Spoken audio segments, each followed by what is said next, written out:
सबको जोहार। जय जवान, जय आदिवासी, जय भीम प्रदेश।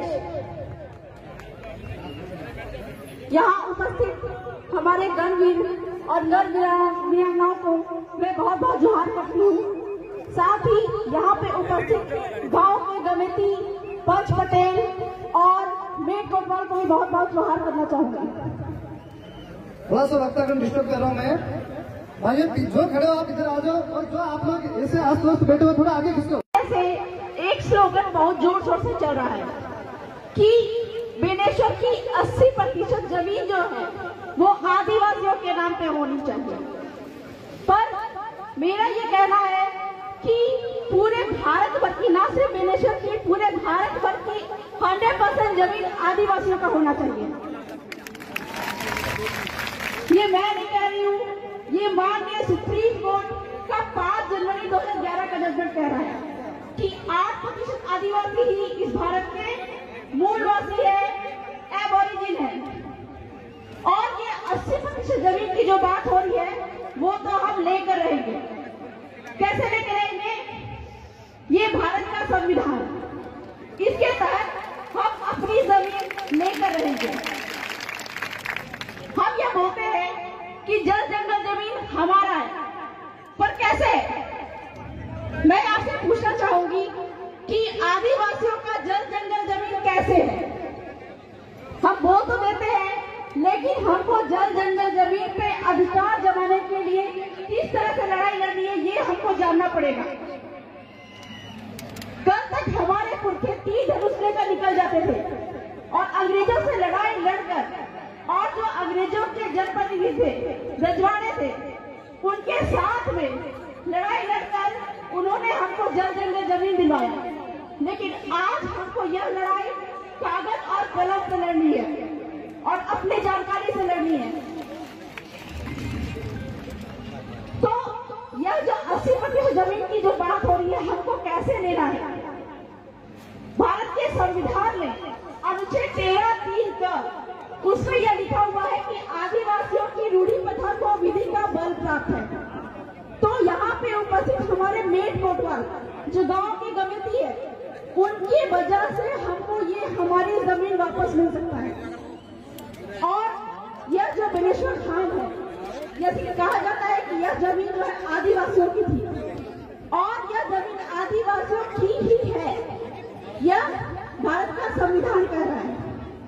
और माननीय सुप्रीम कोर्ट का जो जजमेंट है, 3 लंबी लेडी जजमेंट, उसमें ये कहता है कि आदिवासी क्षेत्र यानी कि 5वीं अनुसूचित क्षेत्र में सारी की सारी जमीन जो है वह आदिवासियों की है, किसी की नहीं है।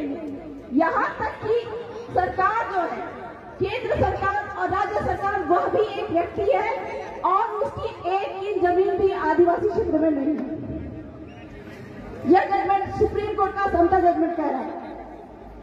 तो इस प्रकार से जब गैर आदिवासियों की या फिर सरकार की 1 इंच जमीन भी यहाँ पे नहीं है, तो फिर ये बेनेश्वर धाम पे गैर आदिवासियों का कब्जा क्यों है? यहाँ पे आदिवासियों का कब्जा क्यों नहीं है? यहाँ तक कि यहाँ पे आदिवासियों का कब्जा होना चाहिए और यहाँ का ट्रस्टी जो है वो हमारे आदिवासियों को ही बनाया जाना चाहिए। तो इस जमीन पर हमको कब्जा कैसे जमाना है? संविधान के तहत, कानून के तहत हमको कब्जा कैसे जमाना है? सुप्रीम कोर्ट ने तो बोल दिया कि सारी की सारी जो 5वीं क्षेत्र की जो जमीन है वह आदिवासियों की है। तो हमारे जो पटेल गमेती है, उनके द्वारा हम इस यहाँ के पूरे, मैं ये जानना चाहूंगी कि ये जो जमीन है बेनेश्वर की, यहाँ पर एक जो है हमारे पुरखे होते थे जिसको कहते हैं खून, उनके द्वारा यह पूरा का पूरा क्षेत्र बसाया गया होगा। जानकारी लिया तो मालूम चला कि यहाँ पे कटारा गोत्र के लोग यहाँ पे सर्वप्रथम आए थे। और ये जो गांव है नवा गांव, यह गांव जो है कटारा गोत्र के द्वारा बसाया गया था। इस प्रकार से जब हमारे बाप दादा यहाँ पे आए थे, कटारा गोत्र के आए थे, इस प्रकार से नदी, पहाड़, जंगल आदि का सीमाना तय करके ये गांव को तय किया था। और आपको यह जमीन कहाँ से मिलती है? यह जो जमीन हमको मिलती है वह बाप के बाप के बाप के बाप से मिलती है। आज भी वंशावली में हमारे बाप के बाप के बाप का नाम लिखा हुआ होता है। जब इस जमीन के दस्तावेज पर हमारे बाप के बाप के बाप का नाम बसा हुआ है, लिखा हुआ है, तो यहाँ की खाली पड़ी जमीन जो है वो किसी और की कैसे हो सकती है, सरकार की कैसे हो सकती है? जब पूरा का पूरा गांव हमारे बाप दादा ने बसाया है तो इस जमीन पे भी आदिवासियों का ही कब्जा होना चाहिए। और कलेक्टर महोदय बाध्य है कि इस जमीन का पट्टा आदिवासियों के नाम पर ही करेंगे।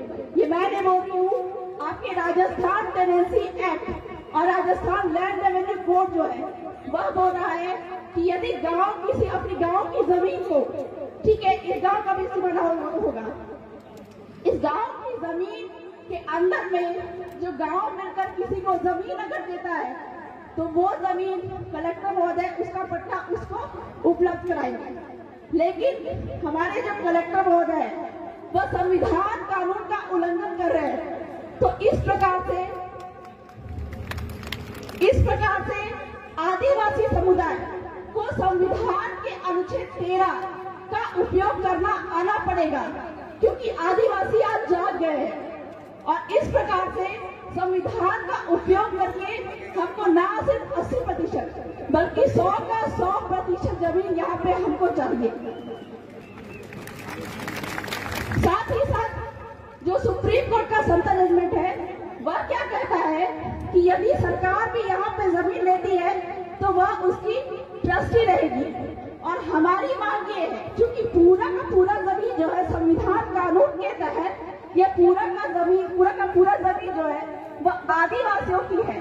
तो इस प्रकार से बेनेश्वर धाम का ट्रस्टी यहाँ के मूल मालिक को ही बनाया जाना चाहिए, ताकि जितना भी रेवेन्यू है, जितना भी यहाँ पे कमाई है वह हमारे आदिवासियों को मिलना चाहिए। साथ ही साथ में सुप्रीम कोर्ट का संता जजमेंट ये बात भी कहता है कि आदिवासी क्षेत्र में अगर यहाँ पे किसी कंपनी या गैरों के द्वारा जमीन का अधिग्रहण किया गया हो तो यहाँ पे जो भी व्यापार रोजगार है वह यहाँ के स्थानीय आदिवासियों को ही मिलना चाहिए। तो इस प्रकार से अगर कलेक्टर महोदय यहाँ के स्थानीय व्यापार रोजगार के लिए आदिवासियों को नियुक्त नहीं करते तो इस प्रकार से कलेक्टर महोदय भी संविधान का उल्लंघन करते हैं। और इस वजह से संविधान का उल्लंघन करने की वजह से हमको उनको वोट पे लेकर जाना पड़ेगा।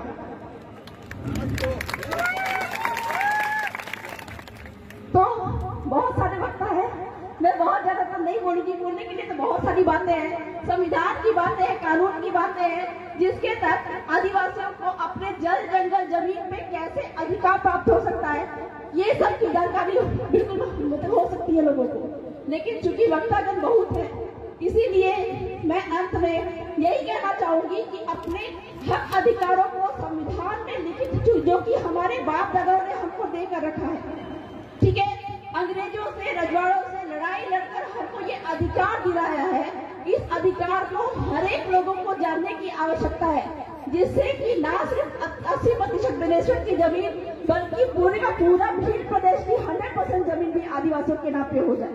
जय जवान।